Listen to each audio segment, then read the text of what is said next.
गणनायक करिबर बदन करहु अनुग्रह सोई बुद्धि राशि शुभ गुण सदन बंदहु गुरु पद पदुम परागा सुरुचि सुवास सरस अनुरागा मंगल भवन मंगलहारी उमा सहित जेहि जपत पुरारी सुग्र शिवा शिव पाई पसाऊं वर्णऊ रामचरित चित चाऊं पानी ग्रहण जब कीन महेशा यहर्षे तब सकल सुरेशा हरि रामचरित सब आए प्रेम पुलक लोचन जल छाए मंगल भवन अमंगल हारी उमा सहित जहि जपत पुरारी कवन सो काज कठिन जग माही जो नहीं होई तात तुम पाही राम काज लगी जब तारा सुनता ही भयउ पर्वता हे महादेव इस जगत बाबा इस जीवन बाबा न कोई कार्य कठिन है न ही कोई कार्य संभव है भैया सारे कार्य सरल और संभव हो जाते हैं बाबा अगर आपकी कृपा हो जाए भगवान विभीषण जी के कहने पे समुद्र के किनारे बैठे हैं विनती करने बड़ी चरस बात है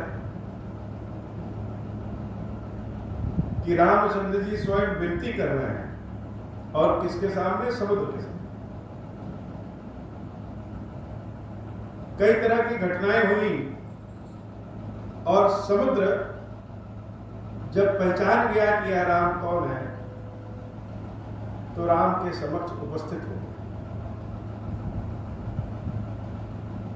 सामान्य लोग या सामान्य लोग कहें कोई भी लोग इस संसार में सबसे पहले स्वयं के बारे में चिंतित रहते।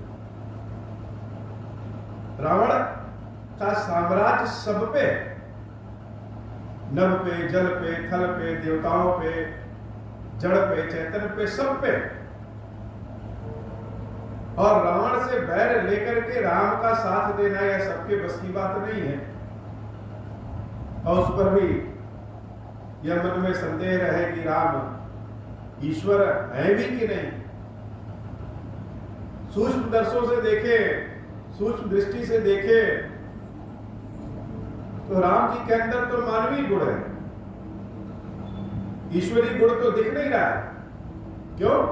क्योंकि ईश्वरीय गुण को हम लोग सोचते हैं कि ईश्वरीय गुण चमत्कार जादू कि भगवान ऐसे हाथ उठाए और सोने का पर्वत बन गया। भगवान को हम लोग भगवान न जान करके जादू समझते हैं। यद्यपि भगवान जादूगर हैं, यद्यपि ईश्वर के लिए कोई भी कार्य असंभव नहीं। तो समुद्र ने भी सोचा पहले कि यह ईश्वर है भी कि नहीं है, लेकिन कुछ ज्ञानवश कुछ भयवश उसे लगा कि यह ईश्वर है कि नहीं है तो बात की बात है, लेकिन यह इतना सामर्थ्य जरूर रखते हैं कि यह हमारे जल को सुखा दे।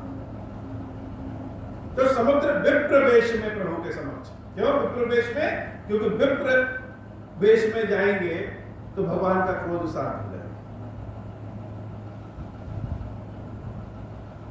तो इस तरह की कई क्रियाओं प्रक्रियाओं के बाद जो चीज निकल के आई वह यह निकल के आई कि हे प्रभु, नाथ नील नल कपितौ भाई, लरिकाई ऋषि आशीष पाई। के प्रभु समस्या का समाधान तो आपकी सेना में ही है। समस्या क्या है? समस्या बीच में समुद्र है, समुद्र की अपनी प्रकृति है और बानरों को, पूरी सेना को उस पार ले जाना है। बिना ले गए काम होगा नहीं। जल को सुखा सकते नहीं या मर्यादा में, तो उपाय कहां? तो समुद्र देवता ने कहा कि प्रभु उपाय तो आपकी ही सेना में। और उपाय क्या है? कि नील और नल नाम के दो बानर हैं, दोनों भाई हैं, और उन दोनों को ऋषियों ने आशीर्वाद दिया। लड़का ही ऋषि आशीष पाए। किसी किसी कार्य के लिए कोई कार्य होना रहता है तो उसकी तैयारी बहुत पहले से ही प्रकृति कर लेती। हम सबको भगवान ने जैसा भी बना के भेजा है, किसी को ज्ञानी पंडित, किसी को बहुत सुंदर कलाकार, किसी को संगीतकार,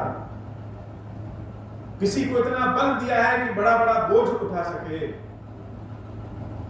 ईश्वर ने सबको कुछ ना कुछ दिया है। किसी को खाना बनाने का गुण दिया, तो किसी को खाना खिलाने का गुण दिया। ऐसा संसार में कोई नहीं है कि जिसको भगवान ने गुण न दिया। धार्मिक से धार्मिक व्यक्ति भी, अधार्मिक से अधार्मिक व्यक्ति भी, बहुत ज्यादा पढ़े लिखे व्यक्ति भी और कम पढ़े लिखे या बिना पढ़े लिखे व्यक्ति को भी भगवान ने कोई ना कोई गुण जरूर दिया। अब कुछ लोग अपने गुणों को पहचान लेते हैं और समय स्थिति ऐसी आती है कि उनका गुण उनको बहुत आगे ले जाता है। तो नील और नल दो बंदर हैं, दोनों भाई हैं। जब छोटे थे, बचपन में, अर्थात यह देवी सीता के हरण की घटना नहीं हुई थी, भगवान राम का वनागमन भी नहीं हुआ था, लेकिन ऋषियों ने उन नर नील को वचन को आशीर्वाद दिया। कैसा आशीर्वाद दिया? तिनके परस किए गिरि भारे, कि अगर वह पत्थर को छू देंगे, तिनके परस किए गिरि भारे, भारी से भारी पत्थरों को भी छू देंगे, वह जल में तैरने लगेगा। अब प्रश्न यह है कि अगर यह गुण, यह आशीर्वाद नील और नल को मिला है, समुद्र देव जानते हैं, तो क्या महाराज सुग्रीव नहीं जानते थे? या जिसके पास यह आशीर्वाद है नील और नल, क्या उनको नहीं पता? तो हम अपने गुणों को नहीं जान पाते। जैसे दीपक के नीचे अंधेरा होता है, वैसे बहुत सी ऐसी घटनाएं होती हैं, हम उन घटनाओं को, उन गुणों को, उन कार्यों को ऐसे ही बेमतलब समझते हैं, लेकिन कभी ना कभी वह काम आ जाता है।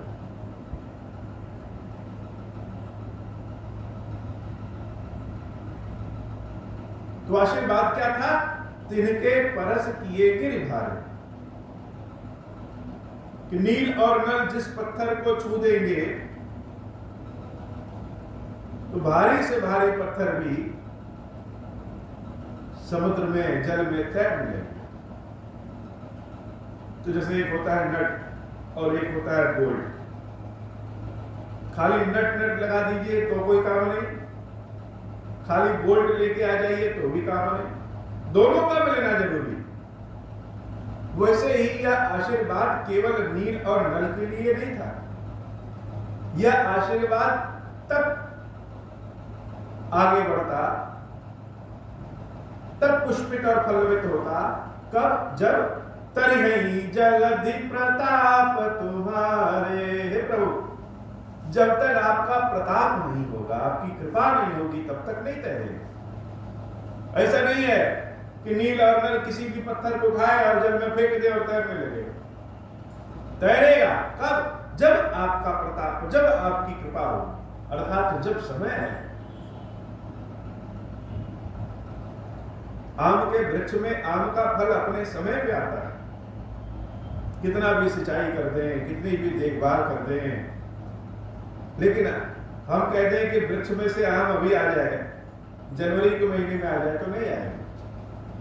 तो नल और नील को यह जो आशीर्वाद था, यह आशीर्वाद ही तब फलवित होता जब तरिहि जलधि प्रताप तुम्हारे हे रामचंद्र जी, आपकी कृपा, आपका प्रताप मिलेगा जब आपका कार्य हो,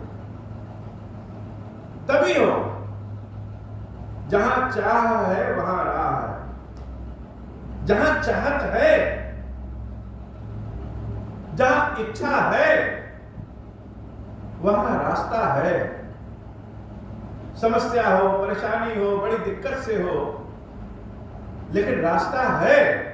यह निर्भर करता है कि हमारी चाहत कितनी बड़ी है, चाहत हमारी कैसी है। जैसी चाहत है वैसा रास्ता है।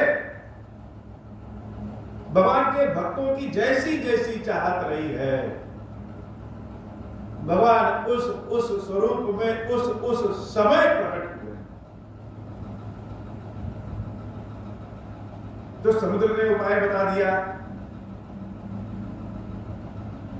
कि आपके प्रताप से और नल और नील के विज्ञान से, हम उसको आशीर्वाद कह लें, ज्ञान विज्ञान कह लें, जिस भी तरीके से समझ सकें उस तरीके से समझ लें। लेकिन सत्यता यह है कि नील और नल के पास पत्थरों को जल पे तैराने की कला मालूम था, विज्ञान मालूम था कि पत्थरों को जल पे कैसे तैराएं। लेकिन तैरेंगे तब जब प्रभु का काम हो, भगवान की कृपा हो। अब तो यह निश्चित हो गया कि समुद्र के जल पे पुल बने, सेतु बने। उस सेतु पे पूरी सेना इस पार से उस पार चली गई। राम जी की कथा असंभव में संभव को ढूंढ लेने की कथा है। राम जी की कथा भगवान के भक्ति के तेज प्रताप की कथा है। राम जी की कथा, जो लोग यह सोचते हैं कि हम अकर्मण्य हैं, हमारे पास बुद्धि बल नहीं है, भगवान ने तो हमको एकदम नीचे ढकेल दिया है, उनकी भी शक्ति, उनकी भी भक्ति, उनकी कृपा कब काम आ जाए, यह राम जी की कथा। भगवान ने जो पद दिया है, जो समय दिया है, उसको स्वीकारें, उसको संतोष करें। अब नल नील सोचे कि हमको भगवान ने हनुमान जी को नहीं बना दिया, हमको भगवान ने सुग्रीव को नहीं बना दिया, बानरों में एकदम छोटा सा बानर बनाया। तो जैसे शरीर के हर अंग का अपना अपना काम है, वैसे ही ईश्वरीय क्रिया, भगवान की लीला के लिए भगवान ने जिसको जो पात्र दिया है, उस पात्र को स्वीकार करके श्रद्धा के साथ, विश्वास के साथ भगवान की सेवा करते रहना चाहिए। जैसे इस मंदिर में सबकी अपनी अपनी सेवा व्यवस्था है, कोई झाड़ू लगाता है, कोई जल भरता है, कोई अभिषेक करता है, कोई दिया रखता है, कोई मंत्र का जाप करता है, कोई हर तरह की देखभाल करता है, कोई भोग बनाता है, कोई बर्तन जूठा साफ करता है। तो भगवान ने जिसको जहां जहां जिस पात्र पे बिठाया है, उस जगह को भगवान का प्रसाद मान करके, कृपा मान करके, श्रद्धा के साथ विश्वास पे आगे बढ़ करके सेवा करते हैं, तो प्रभु की कृपा निश्चित प्राप्त होती है।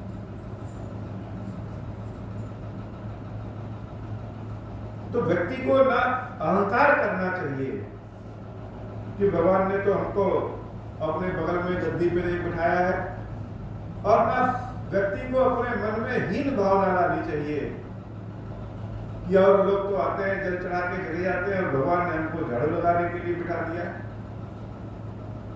जिसके लिए भगवान ने जो पात्र बनाया है, अगर वह स्थान पे से हट जाए तो निश्चित रूप से कार्य बाधित हो जाए। तो नील नल ने सुना कि हमारे अंदर ऐसी कला है हमारे अंदर ऐसा गुण है। क्या संपूर्ण बादरी सेना में किसको पूछा जा रहा है? नील और नल। कहां है नल नील? भगवान राम भी बुला रहे हैं, जामवंत जी भी बुला रहे हैं, हनुमान जी भी बुला रहे हैं, चारों ओर चर्चा हो गई अचानक से कि समुद्र बनेगा किसके मार्गदर्शन में? नील और नल के मार्गदर्शन में। बाबा कहते हैं देवी लव निमेश परमाणु जुग वर्ष कल्प सरचंड भज सिंह मन तहि राम को कालु जासु कोदंड। कोदंड, कोदंड अर्थात भगवान के हाथ में जो धनुष है वह कोदंड, धनुष को ही कोदंड कहते हैं। हर चित्र में, हर मूर्ति में, हर जगह जब राम जी के दर्शन करते हैं तो रामचंद्र जी के हाथों में धनुष है। हर जगह। कुछ जगहों को छोड़ दें, जैसे भरत जी से मिलने जब प्रभु पहुंचते हैं तो धनुष नीचे रहता है। पुष्प वाटिका में जब सीता जी से मिलने पहुंचते हैं तो धनुष उनके पास नहीं रहता। लेकिन भगवान राम के पास लगभग हर जगह धनुष है। बाली ने भगवान से शिकायत की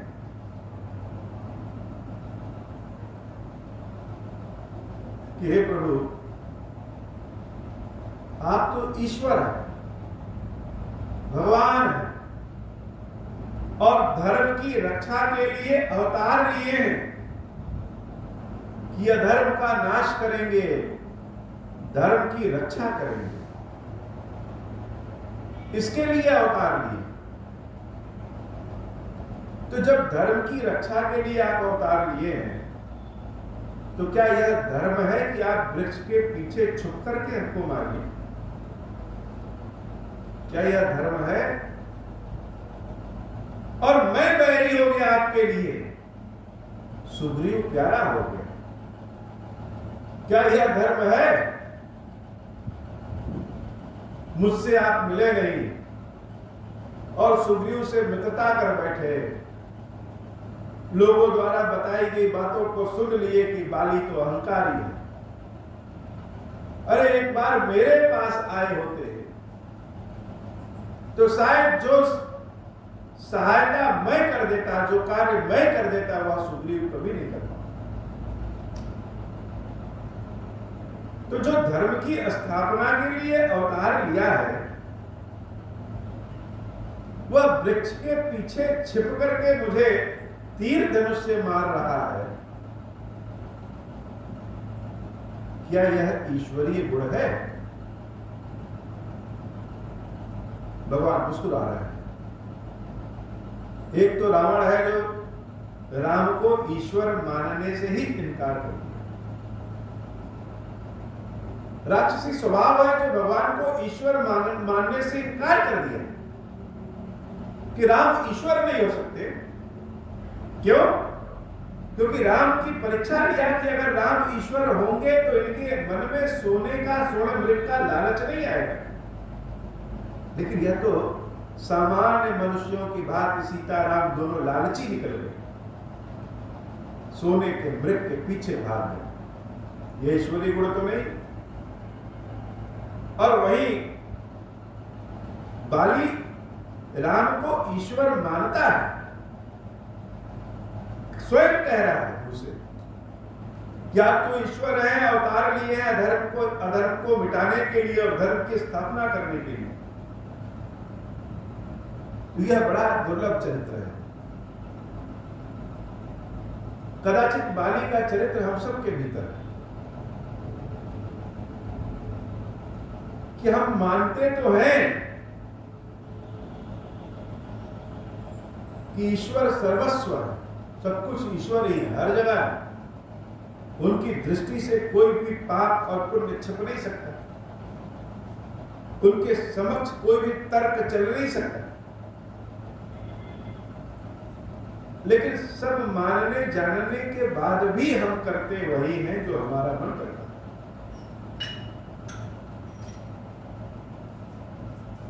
पता नहीं रहता कि हमारा स्वभाव अहंकारी है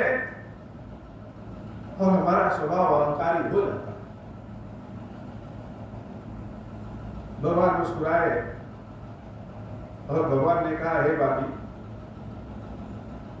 अगर तुम मुझे ईश्वर मान रहे हो तो मैं तो वही कर रहा हूं जो ईश्वर करता है। क्या ईश्वर कभी किसी के समक्ष आकर के उसको मृत्यु देता है? क्या ईश्वर सामने आकर के किसी के प्राण को खींचता है? ईश्वर तो सदैव छुप करके ही अपना काम करता है। और जिसको तुम वृक्ष बता रहे हो, यह वृक्ष क्या है? यह वृक्ष ही हम लोगों के कर्म है। भगवान जो भी सजा देते हैं, जो भी पुण्य प्रताप आशीर्वाद देते हैं, वो हमारे कर्मों के पीछे छिप करके देते हैं। जैसा हमारा कर्म है, हो सकता है हमको लगे कि नहीं हमारे कर्म तो बड़े अच्छे हैं। जैसे बाली कह रहा है कि हम तो बड़े धार्मिक व्यक्ति हैं, आए होते मेरे पास तो सीता को मैं खोज देता। हो सकता है हम तर्क करें, हम अपनी दृष्टि में सही हो, नहीं भी सही हो तो अपने तर्कों से अपने को सही कर ले, लेकिन ईश्वर तो सदैव हमारे कर्मों के पीछे छिप करके ही हमको जो भी देना होता है देता है। तो हे बाली, या तो तुम हमको ईश्वर न मानो, और अगर ईश्वर मान रहे हो तो मैंने तो वही किया जो मुझे करना चाहिए। ये धनुष, धनुष क्या है? धनुष ही काल है। भजसी न मन तहि राम को काल जासु को दंड। भगवान के हाथ में काल होता है। काल अर्थात समय। ईश्वर के हाथ में समय है। आज यहां भगवान के समक्ष बैठे हैं तो यह भगवान का दिया हुआ काल, भगवान का दिया हुआ समय है। आज के 40-50 साल के बाद पता नहीं बैठने वाली स्थिति में रहेंगे या पूरी तरह तंदुरुस्त रहेंगे या नहीं रहेंगे, या किस रूप में रहेंगे। यह काल जो काल है, दिन और रात बदलता रहता है। सोमवार, मंगलवार, बुधवार, बृहस्पतिवार, शुक्रवार, शनिवार, रविवार। तो काल अनेक स्वरूपों में हम मानते हैं। दिन में, रात में, एक प्रहर दिन का हो गया, एक प्रहर रात का हो गया। दिन के अनुसार सोम, मंगल, बुध, बृहस्पति के अनुसार इसको बांट दिए हैं, महीने के अनुसार बांट दिए हैं, साल के अनुसार बांट दिए हैं कि 2081 है, 2024 है। तो समय का जैसे मापक है, सेकंड, मिनट, घंटा, दिन, रात, साल, युग, कल्प, यह सब क्या है? यह सब भगवान श्री राम के बाण। काल भगवान का धनुष है जो कि भगवान के हाथ में है। और काल जिसके हाथ में रहे वह कौन है? वह स्वयं महाकाल है। और जो उससे बाण निकलता है, छोटा बाण, बड़ा बाण, यह बाण ही सेकंड, घंटा, मिनट, दिन, रात, महीना, साल, यह है। उसी को बाबा कहते हैं लव निमेष परमाणु। छोटा समय हो, थोड़ा उससे और मिनट वाला समय हो, और छोटा समय हो, या फिर जुग, वर्ष, कल्प, युग हो, वर्ष हो, कल्प हो, सरचंड, ये सब क्या है? ये रामचंद्र जी के बाण है। भजसी न मन तेहि राम को। हे मन, कहां इधर उधर भटकते रहते हो? बहुत शिकायत है, बहुत भोग है, सुख है, दुख है। मन जहां ले जाइए वहां चला जाएगा। मन स्थिर नहीं रहता, मन भटकता है। तो हे मन, कहां इधर उधर भटक रहे हो? जहां जाओगे वहीं राम है। भज सिमरन ते राम को काल जास को दंड। तो जो स्वयं महाकाल है उसको क्यों नहीं भज लेते? उसी को भज लो। रामचंद्र जी के तर्कों को सुनकर के बाली ने कहा कि हे मेरे स्वामी, चली न चातुरी मोर, मेरा तर्क आपके सामने नहीं चला। स्वामी के समक्ष इस सेवक की बातें नहीं चली।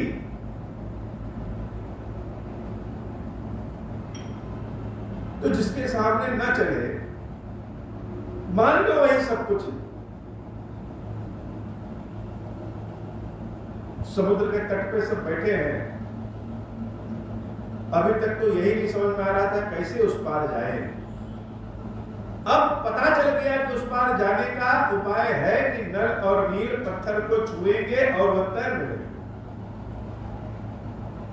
लेकिन केवल नल और नील से तो पुल बनेगा नहीं, सेतु तो बनेगा तब, नील और नल छुएंगे तब जब समान रहे, पत्थर रहे। तो जामवंत जी महाराज सारी सेनाओं को बुलाए। जामवंत बोले दो भाई, नल नील ही सब कथा सुनाई।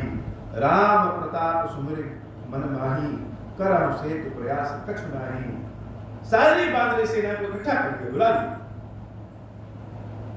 कि हम सब बड़े भाग्यशाली हैं, हम सब बड़े भाग्यशाली। संसार में सबसे ज्यादा कोई भाग्यशाली है तो हम सब हैं। देवताओं को अमर शरीर मिला, बहुत सुख मिला, बहुत दिव्य तरह के अस्त्र शस्त्र मिले। मनुष्यों को भी बहुत कुछ मिला। हम पशुओं को कुछ नहीं मिला, लेकिन हम लोगों को जो मिला वह किसी को नहीं मिला। तो हम लोग को क्या मिला? हम लोग को राम मिल गए। तो हम सब बड़े भाग्यशाली। आज राम के प्रताप से हम वह करेंगे जो आज तक किसी ने किया ही नहीं, असंभव। रावण भी जो न कर सका, पुष्पक विमान से उड़ लेता है, लेकिन उसके अंदर भी यह ज्ञान या बुद्धि या साहस नहीं है कि समुद्र पे सेतु का निर्माण कर दे, पुल बना दे। करो सेतु प्रयास कछु नाही, राम प्रताप सुमिर मन माही। यह सेतु बनेगा। प्रयास करने से कोई भी कार्य असंभव नहीं होता है, सब संभव हो जाता है। प्रयास तो करो। प्रयास बहुत बड़ा होता है और जीवन बड़ा छोटा होता है। एक वृक्ष लगाइए, उस वृक्ष को भी अपनी छाया देने में दशकों लग जाता है। तो प्रयास बड़ा होता है, जीवन भले छोटा। और राम प्रताप सुमिर मन माही, राम जी के प्रताप का सुमिरन मन में करो, सेतु निश्चित बनेगा। यह सेतु क्या है? यह सेतु उपाय है, समस्याओं से बचाने का, आगे बढ़ जाने का। बहुत कुछ जब मन में चले तो सेतु बना करके उस पार निकल जाना चाहिए। तो राम जी का प्रताप जब मन में आएगा तभी बन पाएगा।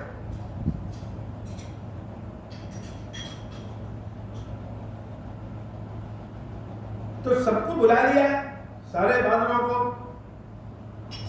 और बानरों से क्या कहे? सबको हमेशा सब कुछ समझा लेंगे, ऐसा प्रयास नहीं करना चाहिए कि हम सोचें कि हम तो बड़े पंडित हैं, बड़े प्रकांड विद्वान हैं और सबको सब कुछ समझा ही लेंगे। भगवान ने हृदय दिया और मन दिया, बुद्धि दिया। जैसे कोई बच्चा कोई सवाल पूछ दे, छोटा सा बच्चा है और पूछ दिया कि बरसात कैसे होती है, धूप कैसे निकलता है, धूप क्या है, तो हम उसको पूरा भौतिक शास्त्र नहीं पढ़ाने लगेंगे कि पूरा पूरे जीव से दिखाएं कि कैसे प्रकाश आता है। उसको उतनी बात समझाएंगे जिससे वह समझ जाए, मन पे बोझ भी ना पड़े और अपने कार्य को करना। तो बहुत से लोग होते हैं, उनकी इच्छा होती है कि हम सबको सब कुछ समझा ही दें। अरे सबको सब कुछ समझ में नहीं आएगा। भगवान ने जिसको जिस पात्र बनाया है, जिस लिए बनाया है, उसको वही समझ में आएगा। तो करना क्या चाहिए? करना यह चाहिए कि मन में अच्छाई को धारण करना चाहिए और उस तरीके से समझाना चाहिए कि उतने समझ में आ जाए इतना काम। अब जामवंत जी महाराज बड़े बुद्धिमान हैं। ऐसा नहीं कि एक एक बानर को पकड़ के समझा रहे हैं कि ऐसे ऐसे पुल बनेगा। एक साथ बहुत काम दे दो तो सब थक के बैठ जाएंगे, कौन करेगा? थोड़ा थोड़ा काम देते रहो, दौड़ते रहेंगे। रुचि के अनुसार, जिसकी जैसी रुचि है उसके अनुसार काम दिया जाए, यही तो प्रबंधन है। और जामवंत जी महाराज को बहुत अच्छी तरीके से पता है कि कैसे काम कराना है। तो बोल लिए कपि निकर बहोरी, सकल सुनो विनती कछु मोरी। पहले सबको बुला लिया और कहा कि आदेश नहीं दे रहे हैं, विनती कर रहे हैं। यह बड़ी विचित्र बात है। आदेश भी ऐसे दीजिए कि लगे कि विनती कर रहे हैं। कभी कभी ऐसा करना पड़ता है। अब सारे बांदरों को तनख्वाह तो दे नहीं रहे कि सबके महीने की सैलरी इतनी है इसलिए काम करो। सब तो भगवत प्रेम में आए हैं, अपने जीवन को आगे बढ़ाने के लिए आए। आशा है राम के पास सारे बानर इसलिए आए हैं कि एक आशा है कि रामचंद्र जी जब सूर्य के समान चमकेंगे तो उसमें हम सब भी प्रकाशित हो जाएंगे। जैसे महादेव खीरेश्वर बाबा की सेवा करने में सबको एक आशा है कि महादेव जी की कृपा तो मिलेगी।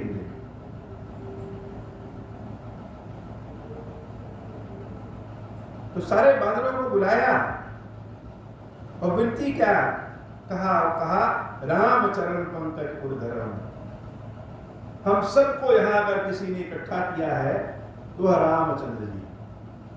हम सब किसी के कारण इकट्ठे हुए हैं तो सिर्फ राम के कारण, सुग्रीव के कारण इकट्ठे नहीं है, हनुमान जी के कारण इकट्ठे नहीं है। एक दूसरे को जो चिपकाने वाला फेविकोल है वह राम है। राम की चाहत ही सबको इकट्ठा की है।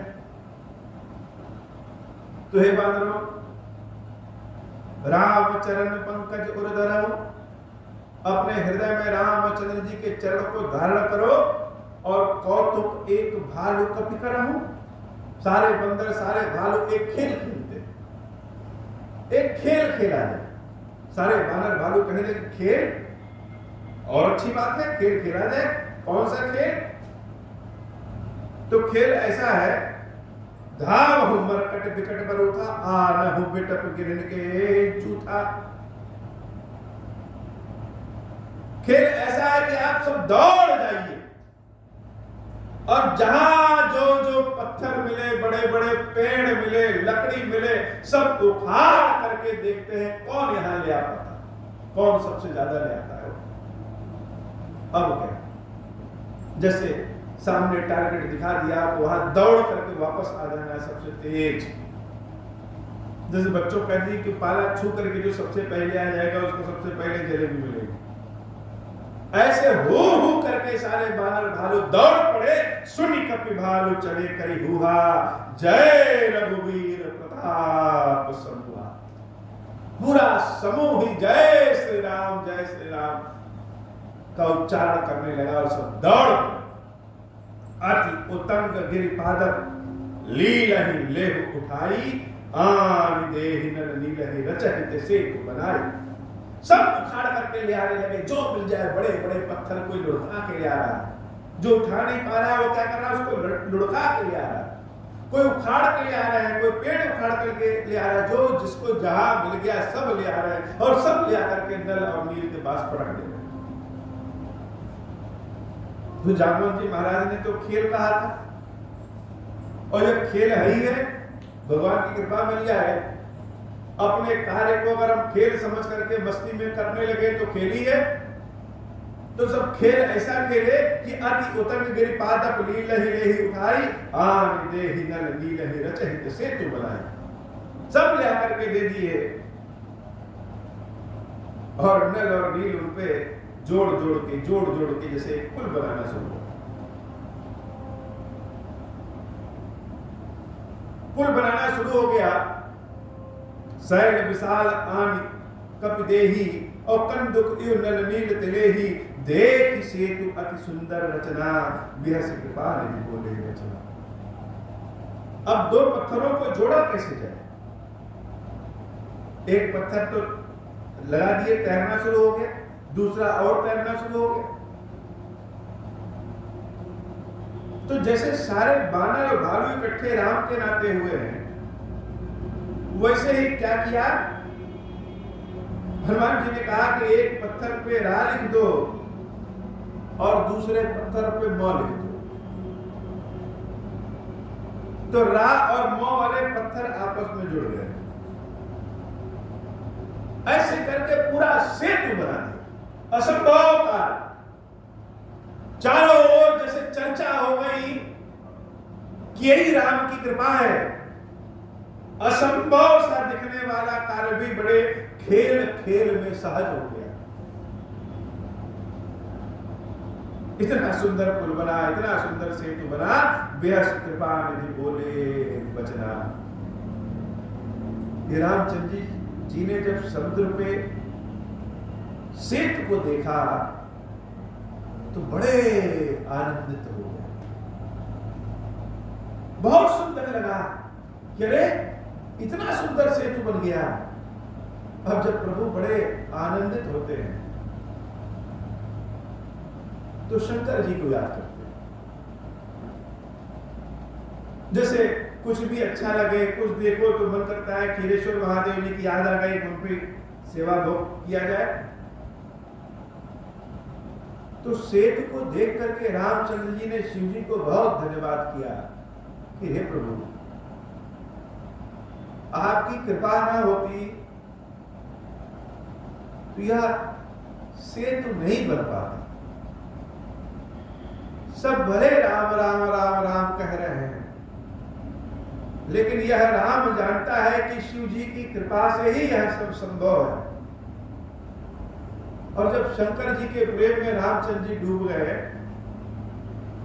तो उसी सेतु के पास बैठ गए, और बैठने के बाद सबसे कह रहे हैं परम राम उत्तम यह धरनी।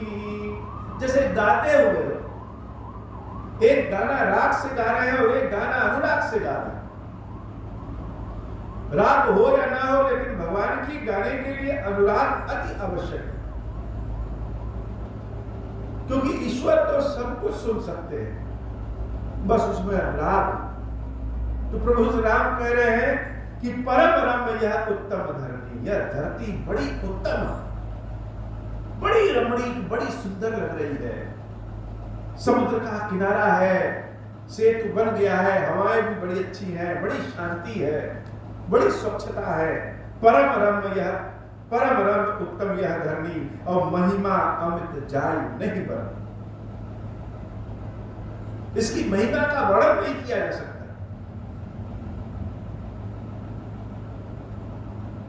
तो इस धरती को देख करके मन क्या कर रहा है?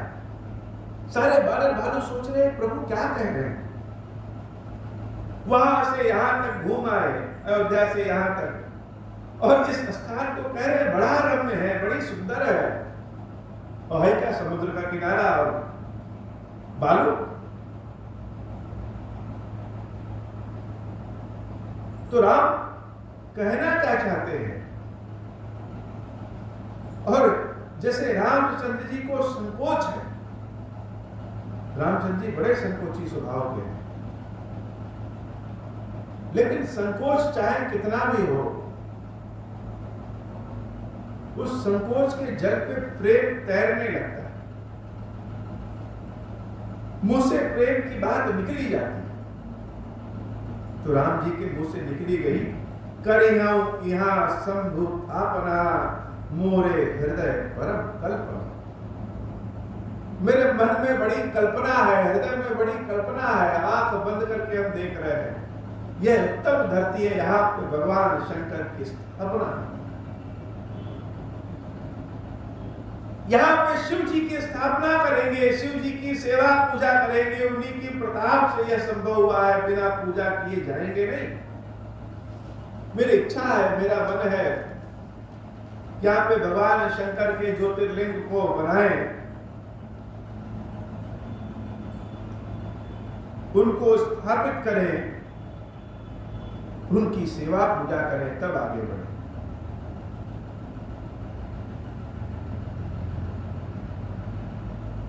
अब जब सुग्रीव जी ने सुना कि भगवान कह रहे हैं कि यहाँ पे शिव जी का स्थापना करना है, शिव जी की सेवा पूजा करनी है, तो सुग्रीव ने बांदरों को भेज दिया, दूर दूर जाओ, सब लोग ब्राह्मणों को बुला लें। अब बंदरों को तो पता नहीं है कि शिव जी का मंत्र क्या है, शिव जी के रुद्राभिषेक की विधि क्या है।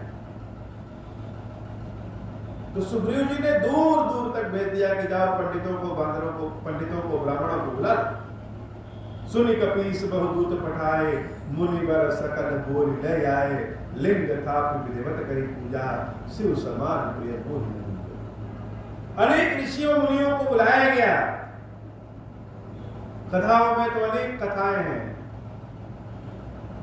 कोई कहता है कि रावण को बुलाया गया, कोई कहा ऋषि मुनियों को बुलाया गया, जो जिसके मन को अच्छा लगे वो मान ले।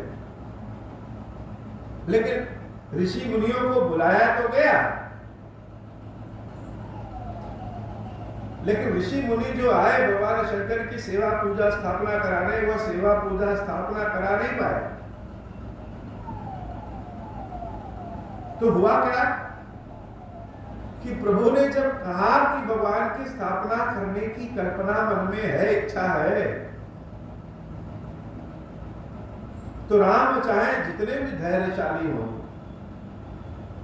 लेकिन जहां शिव जी की सेवा पूजा मन में आ जाती है, वहां धैर्य समाप्त हो जाता है। तो प्रभु ने क्या किया, वहां पे बालू से ही भगवान शंकर के पूरे अर्घे को बनाया, फिर उस पर ज्योतिर्लिंग बनाया, अपने हाथ से ही बिना खाए पिए, जिस भी अवस्था में थे उस अवस्था में, और जब भगवान की स्थापना करने लगे, बालू के भगवान को स्थापित करने लगे, तो पसीना भी गिर रहा है, समुद्र का जल भी है, हवाएं भी तेज हैं, पूरी सेना है, सारे बानर ऋषि मुनि को भी लिया है, लेकिन राम की दृष्टि कहीं जा ही नहीं रही। वो तो अपने भगवान शंकर की स्थापना करने में लगे हैं। ऋषि मुनि आए, हाथ जोड़ करके राम की सेवा देख रहे हैं, वो अभी राम जी की सेवा इतनी सुंदर, इतनी श्रद्धा, इतनी विश्वास वाली सेवा है कि उसमें अपना ज्ञान घुसाने नहीं चाहे। यह दृश्य देखने में बड़ा अच्छा है कि शिव जी की जब सेवा पूजा राम करते हैं तो शिव जी कैसे लगते हो। पार्वती मैया ने हंसते हुए पूछा कि रावण तो आपको अपने यहां बुला लेता है, क्या जाइए और हमसे अपनी सेवा पूजा करा करके चले जाए, और रामचंद्र जी आपकी सेवा पूजा कर रहे हैं तो आपको नहीं बुला रहे। वो ऐसी बालू का ही पत्थर बना करके उसी की सेवा पूजा कर रहे हैं। और एक बार अगर वो आप कह दें तो चैतन्य रूप से भगवान शंकर आप पहुंच जाइए, तो रावण आपका बड़ा भक्त है राम। शिव जी ने कहा, हे देवी, यद्यपि रावण मुझे चैतन्य रूप में बुलाता है, मैं चला भी जाता हूं, लेकिन फिर भी वह मेरी सेवा पूजा नहीं करता है, उसकी तो दृष्टि भी मेरे ऊपर नहीं पड़ती। एक कोरम पूरा करना है, कर लिया, और यहाँ राम के पास मुझे जाने की आवश्यकता नहीं है, क्योंकि राम जिस बालू के कण को छुएंगे, जिस पत्थर को छुएंगे, वह पत्थर ही शिव हो जाएगा। राम जानते हैं कि उनका शंकर जहां जहां राम है वहां वहां है। राम के चरण के नीचे जो जो पत्थर पड़ते हैं वो सारे पत्थर शिवलिंग बन जाते हैं। तो राम तो जिसको छू दे वही शिव हो जाएगा। भगवान ने वहां पे शिव जी की स्थापना की और बिना कुछ खाए पिए सुबह से शाम हो गया उनकी सेवा करते रहे करते रहे करते रहे। और जब करके उठे तो देख रहे, अरे यह तो शाम हो गई। यह जो रामचंद्र जी की सेवा करने का तरीका है, जो विधि है, जो भाव है, जो श्रद्धा है, वही भगवान शंकर को प्राप्त करने का सबसे बड़ा मंत्र है। लिंग थापि विधिवत करि पूजा, शिव समान प्रिय मोहि न दूजा। नृत्य करने लगे भगवान राम, शिव जी का नाम लेकर के बार बार नृत्य कर रहे हैं, भजन गा रहे हैं और चारों ओर से इनसे लगे झूम रहे हैं, कहीं कुछ दिख ही नहीं रहा। बड़े तेज आवाज में कह रहे हैं कि शिव समान प्रिय मोहि न दूजा। इस संसार में भगवान शंकर के समान प्रिय मुझे और कोई नहीं। सबको तो कहते हैं कि तुम मम प्रिय भरत ही संभाई। किसी को कहते हैं कि भरत और लक्ष्मण, लक्ष्मण जी से दूना प्रेम करते हैं। किसी को कहते हैं कि तुम ही सब कुछ हो। लेकिन इकलौते शंकर जी से ही कहते हैं रामचंद्र जी कि शिव समान प्रिय मोहि न दूजा। भगवान शंकर के समान मुझे कोई और दूसरा प्रिय ही नहीं है, न सुख न दुख। शिव द्रोही मम भगत कहावा। अगर कोई शंकर जी का द्रोही है और कहेगा कि मेरा भक्त है, सो नर सपने मोहि न पावा। स्वप्न में भी मुझे नहीं पा सकता। मेरी भक्ति अगर किसी को प्राप्त करनी है तो केवल और केवल शंकर जी की कृपा से ही मिल सकती है। शंकर विमुख भगति चह मोरी, सो नार की मूढ़ मति थोरी। शंकर प्रिय मम द्रोही, शिव द्रोही मम दास। ते नर कलह करहि कल्प भरी, घोर नरक बहुवास। मंगल भवन अमंगल हारी, उमा सहित जहि जपत पुरारी। रामेश्वरम की स्थापना की है भगवान श्री राम, बड़े श्रद्धा भाव से स्थापना की है प्रभु। और स्थापना ही नहीं की है, अपनी चीजों से सबको लगाव होता है, सबको प्रेम होता है। कोई वृक्ष अपने हाथ से लगाइए तो उसमें जो फल निकलता है उससे बड़ा प्रेम है। अपने हाथ से भगवान की सेवा पूजा करके जब स्थापना किए तो इससे सामान्य व्यक्तियों के अंदर एक लालसा होती है, वैसे रामचंद्र जी के हृदय में लालसा है। लालसा क्या है? जे रामेश्वर दर्शन करी हूं, कि जो रामेश्वरम का दर्शन करेगा ते तनु तज मम लोक सिद्धि रही। वह शरीर छोड़ करके सीधे मेरे लोक में आएगा। जो गंगा जल आन चढ़ाई, सो साजुज मुक्ति नर पाए। जो ले करके गंगा जल मुझे चढ़ाएगा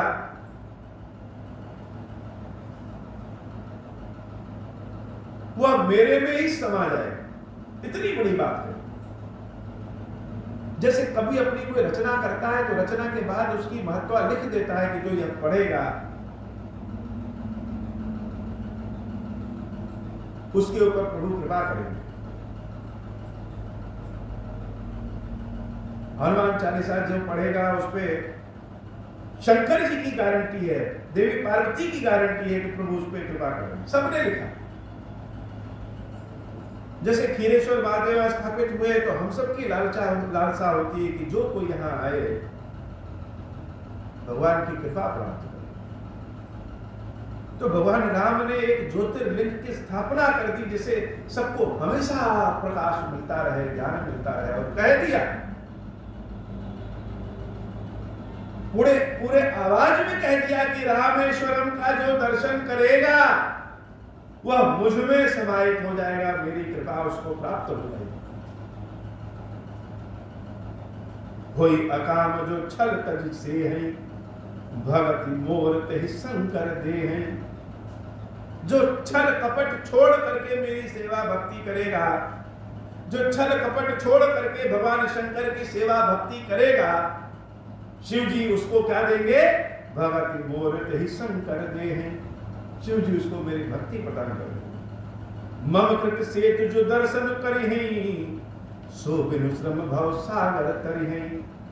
राम बचन सबके जिय भाए, मुनिवर निज निज आश्रम आए। गिरजा रघुपति कह हरिति, संतत करहि प्रणत पर प्रीति। बाधा से तो नील नल नागर, राम कृपा जसु भय उजागर। गूढ़ई आनहि बोरहि जेई, भय उपल बोहित सम तेई। महिमा यह न जलधि कई बरनी, पाहन गुण न कपिन कई करनी। मंगल भवन अमंगल हारी, उमा सहित जहि जपत पुरारी। श्री रघुवीर प्रताप ते, सिंधु तरे पाषाण। ते मति मंद जे राम तजी, भजै जाय प्रभुआन। मंगल भवन अमंगल हारी, उमा सहित जहि जपत पुरारी। जिसकी कृपा से पत्थर भी तैरने लगे, हे मन वह बड़ा मूर्ख है जो ऐसे राम को छोड़ करके दूसरों का भजन करता है। भगवान शंकर बड़े आनंद में हैं और रामचंद्र जी के द्वारा स्थापित रामेश्वरम की बड़ी महिमा है। ऐसे ही समय समय पे भगवान अनेक स्वरूपों में आए और सबकी अपनी अपनी महिमा है। खीरेश्वर महादेव जी के स्वरूप की तो अपनी ही महिमा। बोलिए रामेश्वरम महादेव जी की जय हो। बोलिए श्री खीरेश्वर महादेव जी की जय हो। बोलिए सिया राम जी की जय हो। बाबा की कथा इतनी, श्री खीरेश्वर महादेव जी की उसके भैया जी मिलता है। अब हो प्रसन्न प्रभु मोह पर, नाथ दीन पर नेहु। निज पद भगति देहु प्रभु, पुनि दूसर बर देहु। तब माया वश जीव जड़, संतत फिरहि भुलाना। हम पर क्रोध न करिय प्रभु, कृपा सिंधु भगवान। शंकर दीन दयाल, अब हम पर हो कृपाल। साप अनुग्रह होई जहि विधि, नाथ तोरहि काल। दीन दयाल बिरुद संभारी, हरहु नाथ मम संकट भारी। जहि विधि होई नाथ हित मोरा, करहु सुबेगी जानि दास मैं तोरा।